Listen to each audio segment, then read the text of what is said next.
Common mistakes booking to avoid on Hilton. Hi everyone, I'm here to assist you today. Without any delay, let's jump right in. Number one mistake, not checking that cancellation policies may vary by rate and hotel. So you can simply open the cancellation fee option and see how much it costs before canceling. Sometimes you might not get a refund as well. And another mistake is skipping the policy text at checkout.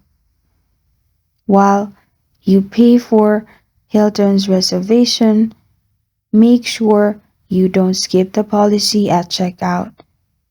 And what you can also avoid is using a card name that does not match the reservation name. Make sure you use the same card name that you use for reservation as well. And for the last one is check-in and check-out time.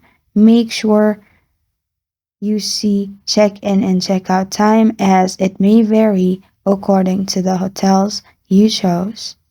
And these are the common booking mistakes to avoid on Hilton. Thank you for joining me today. If this video helps you out, please leave a like and subscribe for more. Got a question or want to suggest a topic? Comment below. Thank you for watching.